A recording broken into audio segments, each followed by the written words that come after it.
Have you ever felt that desire to escape from the routine and find peace in a remote place? That was exactly what Susan was looking for. But her peaceful vacation turned into a terrifying nightmare when she decided to enter a restaurant in the middle of nowhere. A strange place full of dark secrets. And now her only way out may be something you never imagined. Get ready for a story that will make you question how far you would go out of curiosity. But be careful. Would you have the courage to leave this restaurant alive? Oh, before we continue with the video, just make sure you are already subscribed to the channel, because here we will bring you a series of videos like this one with incredible, terrifying stories for you. We continue. Susan was a 24-year-old girl, full of energy and curiosity.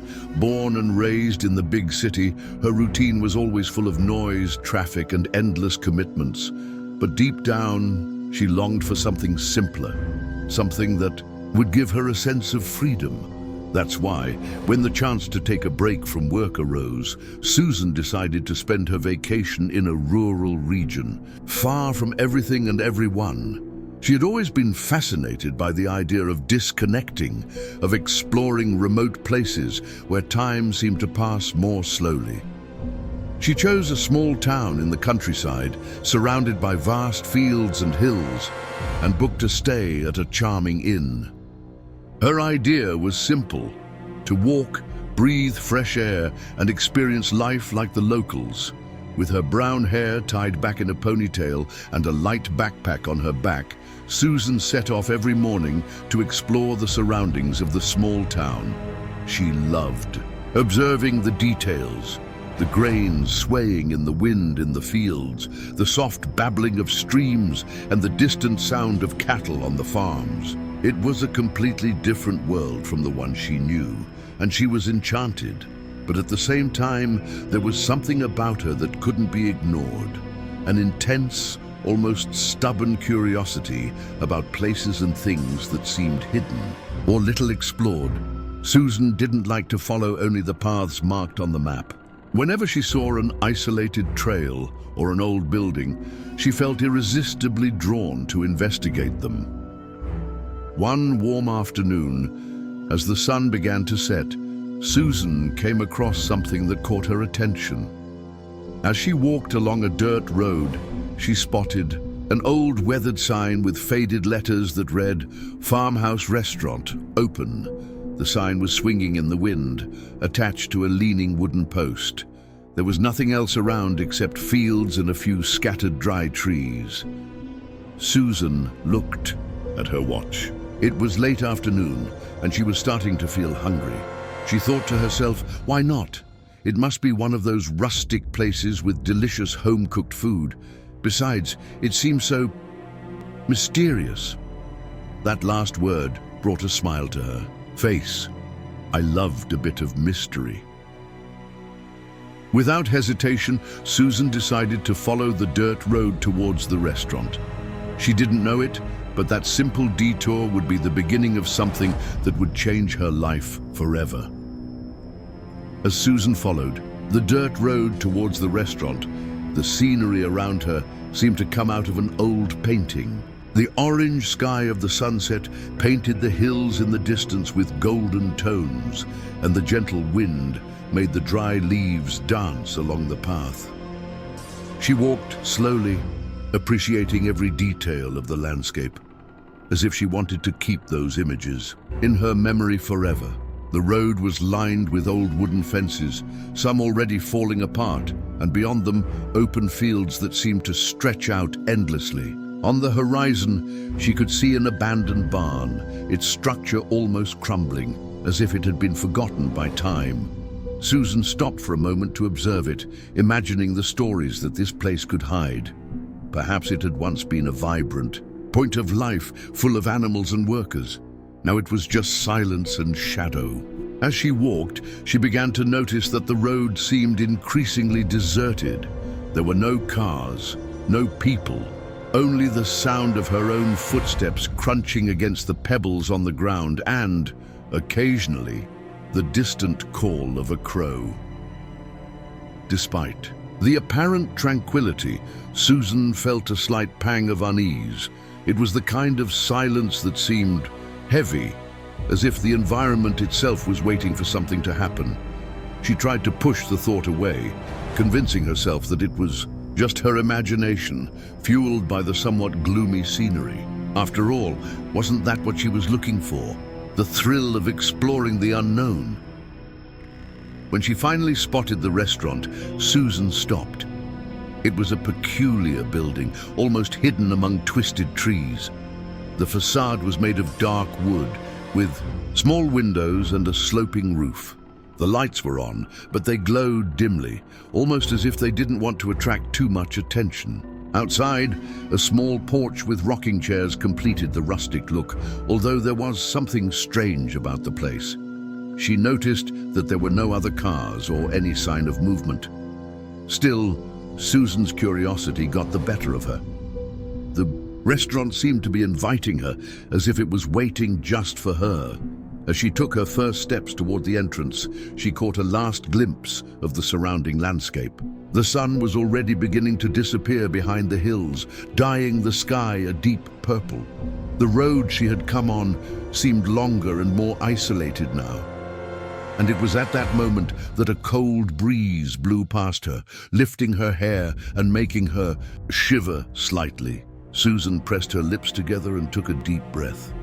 It was just a restaurant after all, just another stop on her tour of the region, right? With that thought, she opened the creaky wooden gate and headed toward the front door. But unbeknownst to her, Susan had just crossed the line between the known and the unexplained. As she walked through the small wooden gate, Susan felt strangely watched, even though she was completely alone. The wind seemed to blow stronger there, as if something invisible was trying to warn her not to go any further. Still, driven by an almost irrational curiosity, she walked to the porch. Each step she climbed creaked loudly, breaking the uncomfortable silence around her. The restaurant seemed larger up close. The windows, although small, were covered by heavy dark curtains, making it impossible to see inside. A sign above the entrance read, "Flavor Farm," in letters worn by time, almost faded. There was something ironic about the name, as if it were a promise that no longer made sense. Susan hesitated for a moment before placing her hand on the doorknob. She looked around, expecting to see someone, perhaps a customer arriving, an employee at the door. But the road behind her remained empty. The only sound was the rustling of the trees in the wind. When she finally turned the handle, the door creaked ominously, as if it hadn't been opened in a long time. The smell that escaped from it was the first warning that something was wrong. It was a strange mix of old wood, cooking oil, and something else, metallic. Maybe it was just rust, she thought, trying to convince herself. As she entered, Susan felt the weight of the space. The interior was lit by yellowish bulbs that flickered occasionally, casting unstable shadows across the walls. The tables were neatly arranged, but most looked as if they hadn't been used in years. There was a thin layer of dust on some of them, while others were impeccably clean, as if they were waiting for a customer who would never arrive. At the back of the room, a counter separated the kitchen from the customer area.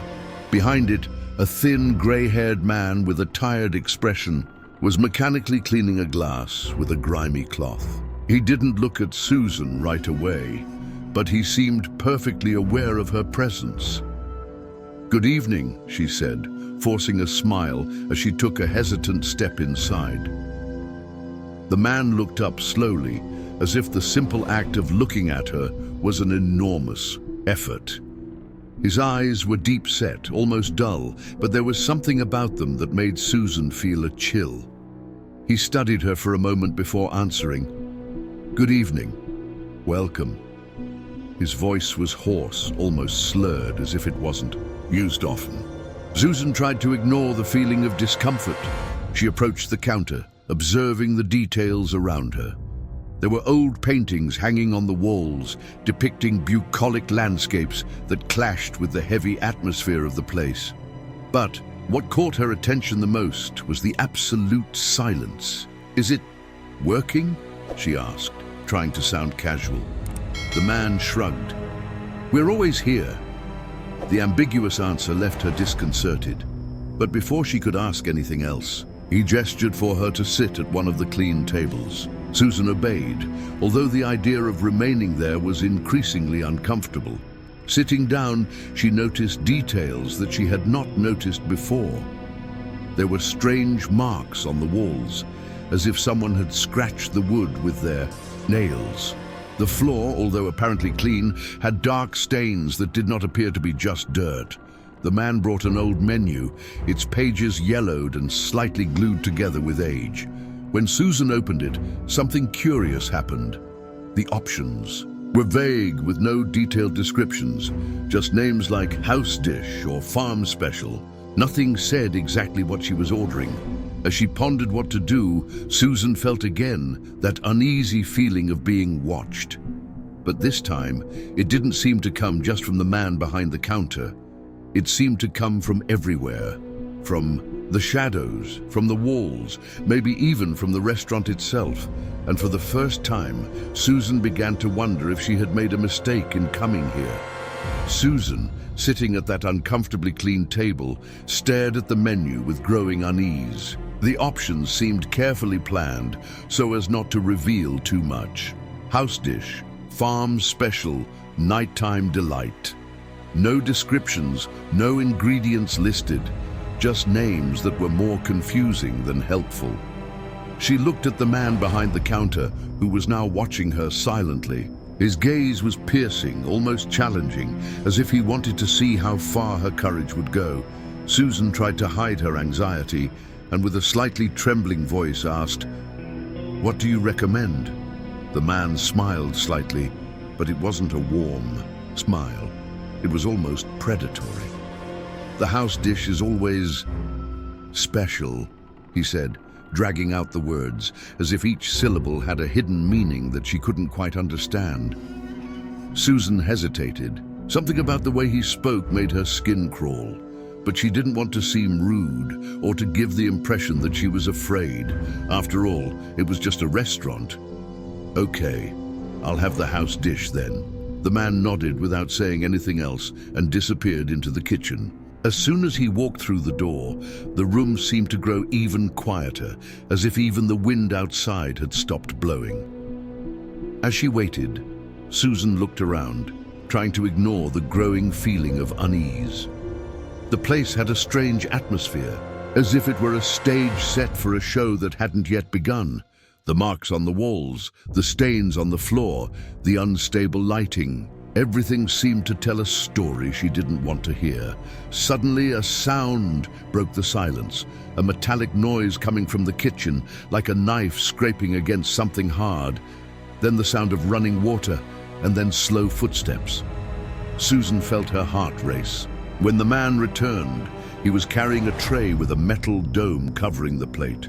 He placed the tray on her table with exaggerated, almost theatrical care. Without saying a word, he lifted the dome. The smell that emerged was strange, a mix of something smoky and sweet, but with a slight metallic hint that made Susan wrinkle her nose. On the plate was a piece of meat, covered in a thick red sauce. Next to it were side dishes that looked like vegetables, but their shapes were strangely irregular, as if they weren't exactly natural. "You don't look well. Maybe you should. Rest a little," said the man, his voice thick with sarcasm. Susan knew she had to get out of there, but each step felt like a battle. She leaned on one of the tables to keep from falling, feeling the sweat running down her face. The air seemed heavier, as if she were trying to breathe through an invisible filter. Finally, she managed to reach the front door, but when she tried to turn the handle, she realized it was locked. "Here you go," the man said, with an enigmatic smile. "Enjoy." Susan thanked him politely, although her stomach was tight. She picked up her fork and cut a small piece of the meat, hesitating before putting it in her mouth. The taste was peculiar. It wasn't bad, but there was something about it she couldn't quite place. a flavor that felt familiar and yet completely alien. As she chewed, Susan felt a little dizzy. It was as if the environment around her was starting to move. The shadows seemed deeper, the walls closer. She blinked a few times, trying to clear her mind, but the feeling persisted. The man was watching her from afar, with that same enigmatic smile. And it was then that Susan noticed something strange. All the other tables, even the clean ones, had no cutlery or plates, as if no one had eaten there for a long time. "Is everything okay with the food?" the man asked, his voice now carrying an almost mocking tone. Susan nodded, even though her intuition screamed at her to stop eating. Something was definitely wrong, but she didn't know what yet. After a few minutes, Susan began to feel something she had never experienced before. It wasn't just the slight dizziness she felt after the first bite. It was as if the world around her was gradually changing, becoming distorted. The light from the lamps seemed to pulse, as if it were following the beating of her heart, which was now racing. She tried to focus her vision on the plate in front of her, but it was as if the outlines of the objects began to blur. The meat on the plate seemed to pulse, as if it were alive. The vegetables next to it began to lose their shape, looking more like something organic, but completely alien. Susan instinctively pushed the plate away, feeling a chill run down her spine. Her body was beginning to feel heavier, as if something was draining her energy. She tried to get up from the chair, but her legs wouldn't obey. "Is something wrong, miss?" asked the man, who was now standing in the corner of the room, watching her with that same smile, but this time with a hint of something dark. What was in that food?" Susan managed to stammer, her voice weak, almost like a whisper. "Just what you ordered. The house dish," he replied, his tone amused, as if he were enjoying her suffering. Susan tried to look at him, but her vision was getting blurry. Then she began to hear things. At first, they were just indistinct whispers, like voices coming from far away. But little by little, the whispers became clearer, closer. "Get out! You shouldn't be here! Run while you can!" She looked around, trying to locate the voices, but the restaurant was empty except for the man behind the counter. The shadows on the walls seemed to move, creating shapes that Susan couldn't explain. It was as if the restaurant itself was alive, watching her, judging her. Despair began to take over. Susan tried to stand up again, forcing her legs to move. With great effort, she managed to stand, but she was staggering, as if the floor was moving beneath her. She looked back, desperate, and saw the man standing in the center of the room, with that smile now clearly malicious. "No one leaves here without finishing what they started," he said, his voice sounding deeper, almost like an echo that filled the entire room. Susan knocked on the door with all the strength she had, screaming for help, but her words seemed to be swallowed up by the silence of the place. Outside, the world remained the same, calm, peaceful, completely oblivious to the terror she was living, and it was at that moment that Susan realized that perhaps the door was not her only problem. The shadows around her began to approach, moving unnaturally, as if guided by a will of their own. And in the midst of them, the whispers returned, now louder, clearer, repeating a single word: "Stay." Susan leaned against the door, her heart beating wildly as the shadows in the restaurant seemed to come to life. They moved like snakes on the floor and walls, writhing in an almost hypnotic way. Her wide eyes followed their movements, while fear made her body freeze. "Stay." The whispers continued, now louder and more distinct, echoing from all directions. She tried to scream, but her voice seemed to be stuck in her throat. The man in the center of the room watched everything calmly, as if he were enjoying a carefully orchestrated show. His eyes shone with something that Susan could not describe, something inhuman. "What's going on here?" she managed to scream, even though her voice was choked with fear. The man just tilted his head, still smiling, as if her question was insignificant. And then he spoke with frightening calm. You made the choice. Now it's too late. The shadows began to approach her, taking on even more terrifying shapes. Susan could see faces appearing in them, distorted faces full of pain and despair. It was as if they were people trapped in this place, their souls transformed into something evil. She moved away from the door, trying to keep her distance from the dark shapes, but they slowly surrounded her, cornering her. The floor seemed to give way beneath her feet, as if the restaurant was turning into an endless abyss. Suddenly, one of the shadows advanced quickly, wrapping itself around her ankle. The touch was cold, like ice burning her skin. Susan screamed, trying to free herself, but it was useless. The other shadows began to move closer, their whispers now turning into high-pitched screams filled with rage and pain. "Let me out!" she screamed, glaring at the man. "What do you want from me?" The man took a step forward, approaching her. His smile now seemed crueler, and his presence emanated an oppressive, almost suffocating energy. "You don't understand, do you?" he said, his voice deep and filled with something that Susan could only describe as pure evil.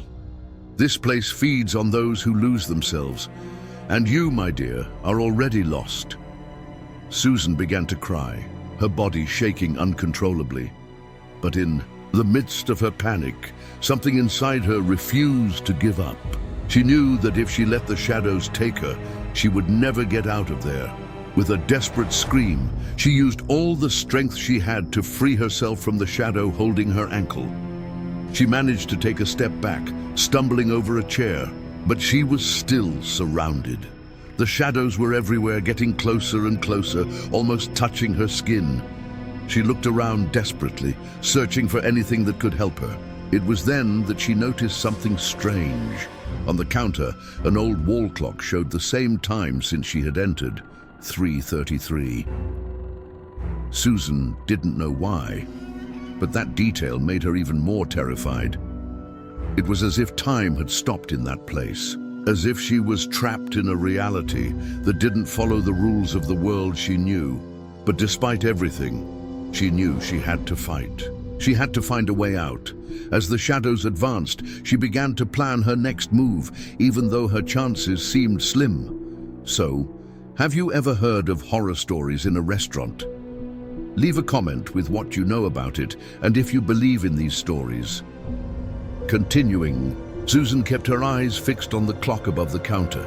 The second hand didn't move, frozen exactly at 3:33. It didn't make sense, but something inside her told her that that detail was important. It was as if the clock was connected to that place, as if it were the key to what was happening.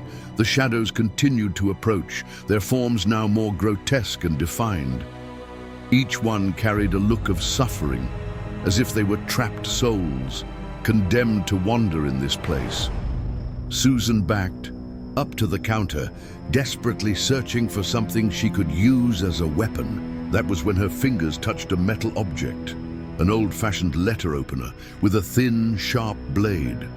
She gripped the object tightly, the cold metal trembling in her sweaty hand, but her attention was drawn back to the clock.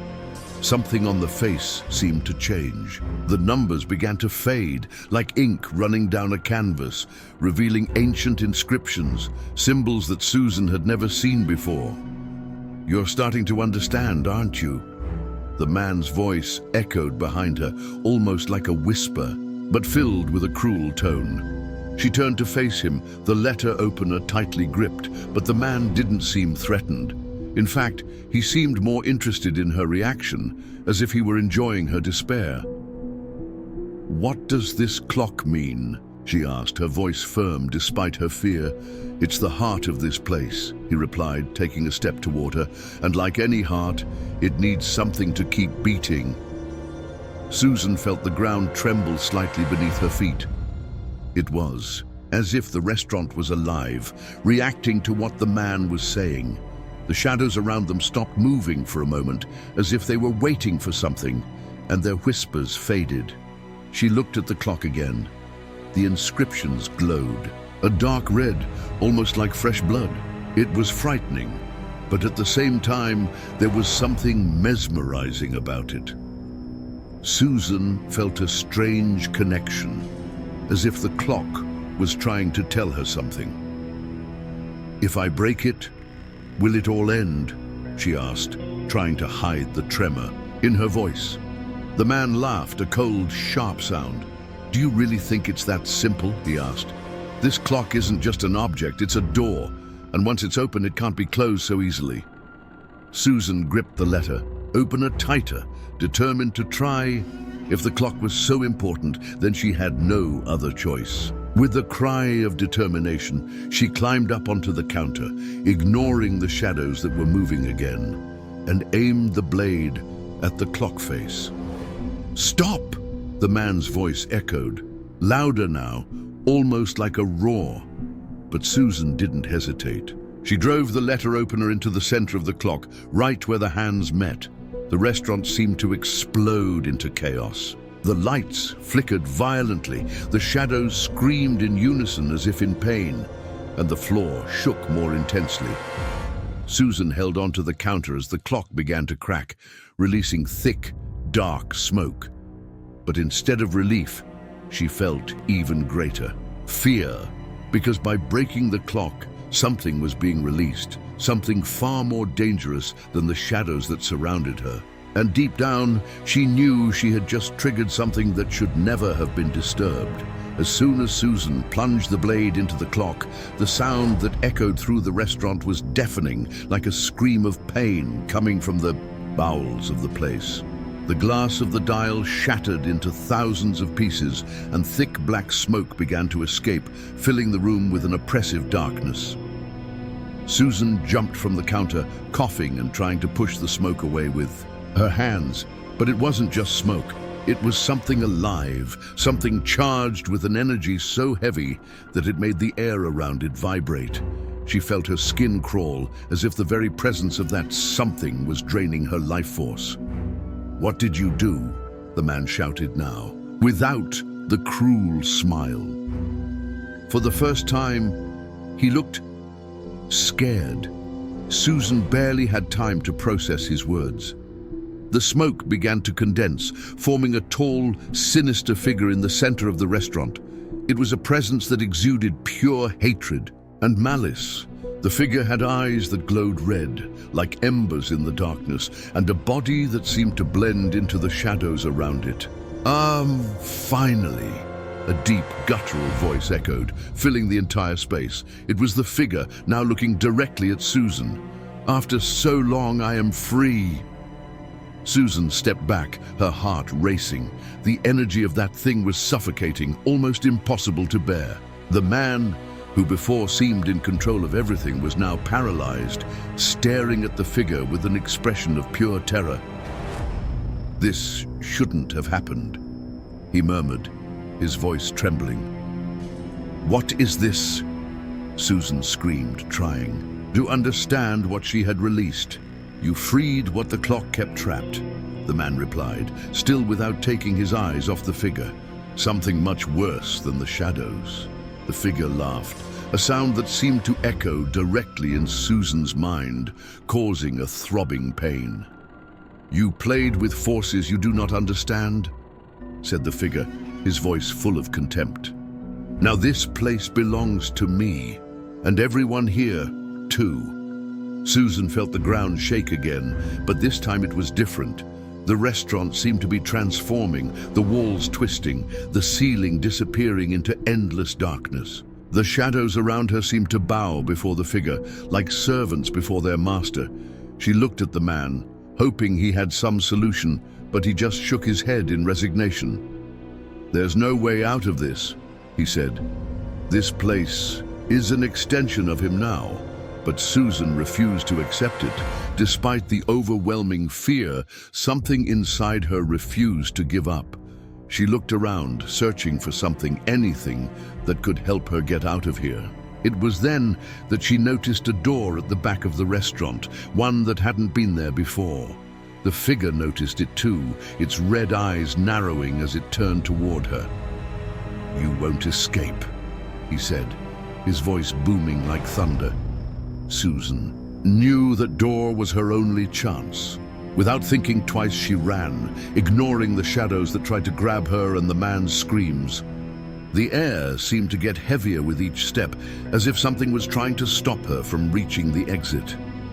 When she finally reached the door, she opened it with a desperate pull. On the other side, there was nothing but darkness. But Susan didn't hesitate. She threw herself through the opening, feeling the cold of the darkness envelop her body.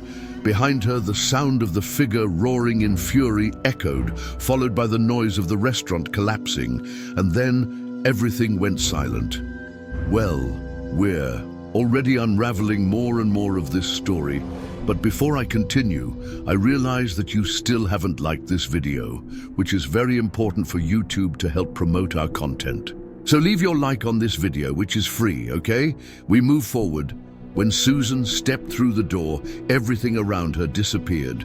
There was no longer the creaky wooden floor of the restaurant, no more shadows, or the overwhelming presence of the figure. It was as if she had entered an infinite void. The darkness was so thick that she could not even see her own hands. The only sound was that of her own rapid, labored breathing. She fell to her knees, trying to understand where she was.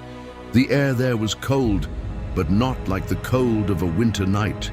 It was a cold that penetrated to the bones, accompanied by a feeling of absolute isolation, as if she had been torn from reality. "Where am I?" she whispered to herself, her voice echoing strangely in the void. Suddenly, a sound cut through the silence. It was the ticking of a clock, coming from somewhere far away. Susan stood up, feeling a chill run down her spine. She followed the sound, her footsteps echoing in the void. After walking for some time, or maybe just a few seconds, since the concept of time seemed to no longer exist here, she saw a dim light ahead. She approached it slowly, hesitantly, and found something that made her catch her breath. It was another clock. This clock was different. It floated in the air, large and imposing, with hands that turned at impossible speeds. But unlike the clock, in the restaurant it did not seem broken. On the contrary, it emanated a pulsating energy, like the heart of a living creature. Susan felt an irresistible pull, as if something were calling her closer. But as she took another step, a voice echoed through the void, deep and familiar. "You escaped the restaurant, but not me." She froze. It was the same voice as the shadowy figure. Before she could react, the light around the clock began to expand, revealing a completely new scene. Now, Susan was in a desolate field, surrounded by twisted trees that seemed to move with a will of their own. The sky above was a deep red, as if it were on fire. In the middle of the field, the shadowy figure stood there, more imposing than ever. But now, he was not alone. Around him, even more terrifying shapes emerged from the shadows, creatures with glowing eyes and twisted smiles. "You opened the door, Susan," the figure said, its voice echoing across the field. "And in doing so, you brought me and mine into your world." Susan felt a lump tighten in her throat. She realized that by trying to escape, she had done something much worse. She had brought the evil that was trapped in the restaurant beyond its borders. "No, this can't be happening," she murmured, backing away as the creatures slowly approached. But deep down, Susan knew she couldn't just run away again. She had to face this. She had to find a way to make amends for what she had done before those creatures destroyed everything. She looked around, desperate, until her eyes found something on the ground. A piece of wood carved with the same symbols she had seen on the clock in the restaurant. It was like a message left for her, a clue that there was still a chance. But would it be enough? And more importantly, would Susan have the courage to face what was to come? As Susan knelt on the ground, holding that piece of wood carved with mysterious symbols, she knew her fight was far from over. The clock pulsed like a living heart, and the creatures around her seemed to only gain strength, as if they were feeding on the despair that hung in the air. But there was something in that symbol, something that seemed to whisper to her, a promise that maybe there was still hope. Could this be the key to defeating the dark forces? Or was it just another trap, a wicked game created by the entity that now haunted her? And as the shadows closed in around her, a single question echoed in Susan's mind and now in ours. Will she be able to repair the mistake she made before it's too late? This story is just the beginning, but what Susan found in those desolate lands could change everything. Would you have the courage to face the unknown like she did? And if you were in her place, what would you do? If this story touched you, get ready. There are many more mysteries and dark secrets waiting to be unraveled. Don't miss the next chapters, because sometimes what we leave behind can find us again. And now what? What did Susan really free? And how can we escape something that is already inside our world? Find out more in the next videos.